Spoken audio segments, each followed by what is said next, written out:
बागेश्वर धाम सरकार ने क्यों छोड़ी कथा अधूरी? बागेश्वर धाम सरकार को किसने दी खुली चुनौती? हाथी चले बाजार, कुत्ते भौंके हजार, बवाल पर बोले धीरेन्द्र शास्त्री। बुंदेलखंड के छतरपुर का बागेश्वर धाम इन दिनों देश और दुनिया में बहुत चर्चित होता जा रहा है। धाम के पीठाधीश्वर धीरेन्द्र कृष्ण शास्त्री कस्बों और शहरों में जाकर श्री राम कथा के साथ अपना दिव्य चमत्कारी दरबार लगाती हैं। ऐसे ही एक श्री राम चरित्र चर्चा महाराष्ट्र के नागपुर में आयोजित हुई। दावा है कि 11 जनवरी को यह कथा संपन्न हो गई, जबकि इसकी अंतिम तिथि 13 जनवरी की थी। इसकी वजह नागपुर की अंधश्रद्धा उन्मूलन समिति को बताया जा रहा है। दरअसल अंधश्रद्धा उन्मूलन समिति ने धीरेन्द्र कृष्ण शास्त्री पर जादू टोना और अंधश्रद्धा फैलाने का आरोप लगाया। समिति के अध्यक्ष श्याम मानो ने कहा, दिव्य दरबार और प्रेत दरबार की आड़ में जादू टोना को बढ़ावा दिया जा रहा है। साथ ही देव धर्म के नाम पर आम लोगों को लूटने, धोखाधड़ी और शोषण भी किया जा रहा है। समिति ने पुलिस से महाराष्ट्र पर कार्रवाई करने की मांग भी की है। अंधश्रद्धा उन्मूलन समिति का कहना है कि हमने धीरेन्द्र कृष्ण शास्त्री को चैलेंज दिया था कि आप हम लोगों के बीच दिव्य चमत्कारी दरबार लगाएं और सत्य बता देने पर आपको 30 लाख रुपए भेंट स्वरूप राशि दी जाएगी। मगर बगैर दिव्य चमत्कारी दरबार लगाए नागपुर से धीरेन्द्र कृष्ण शास्त्री भाग गए।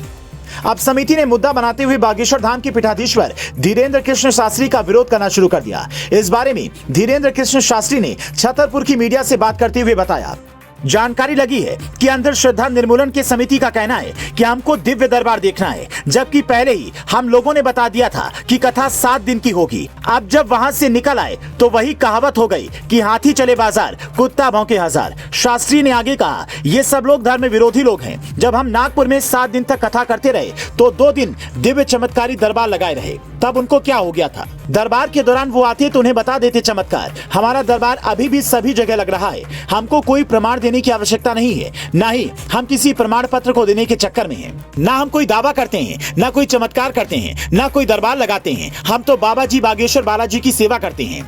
अब अंधश्रद्धा निर्मूलन समिति वाले कह रहे हैं कि चमत्कार सिद्ध करने पर हम 30 लाख रुपए देंगे, तो दे दें, हम उनका पैसा रख लेंगे। जितनी वो राशि 30 लाख रुपए हमें देने की बात कर रहे हैं, उतनी हम गरीब बेटियों के विवाह में खर्च कर देते हैं। बागेश्वर की पीठाधीश्वर धीरेन्द्र कृष्ण शास्त्री का कहना है कि गुरुजी के जन्म उत्सव के चलते नागपुर के बाद टीकमगढ़ और रायपुर में प्रस्तावित कथाओं का भी 2-2 दिन का समय घटा दिया गया। इसमें पहले राम कथा के लिए 9 दिन का समय रखा जाता था। बता दें कि नागपुर के रेशिम बाग मैदान में चल रही बागेश्वर महाराज की रामकथा में केंद्रीय मंत्री नितिन गडकरी, उप मुख्यमंत्री देवेंद्र फडणवीस सहित भारतीय जनता पार्टी के कई बड़े विधायक और बड़े नेता बागेश्वर महाराज के दरबार में अपना माथा टेकने पहुंचे थे। इससे पहले बागेश्वर धाम के आधिकारिक ट्विटर हैंडल से भी नागपुर की कथा को लेकर ट्वीट किया गया था।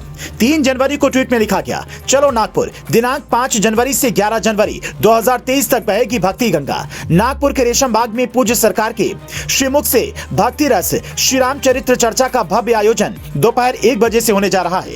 आप सभी भक्त इस कथा का सीधा प्रसारण शाम 4 बजे से संस्कार टीवी पर देखेंगे। बता दें कि धीरेन्द्र कृष्ण शास्त्री का बुंदेलखंड में बागेश्वर धाम के नाम से आश्रम है और अपनी कथाओं के जरिए देश और विदेशों में उनके भक्तों का दायरा बढ़ता जा रहा है। शास्त्री अपनी कथाओं में श्रद्धालुओं के मन की बातों को बताने के लिए जाने जाते हैं, जिसके कारण उनकी कथाओं में लाखों की संख्या में भक्त उमड़ते हैं। बाबा की प्रसिद्धि के साथ ही उनके साथ विवादों का दायरा बढ़ता जा रहा है। नागपुर में पहली बार उनके खिलाफ पुलिस कंप्लेन की बात सामने आई। समिति ने शास्त्री के कारनामों के खिलाफ 19 जनवरी को भंडाफोड़ सभा करने का भी ऐलान किया है।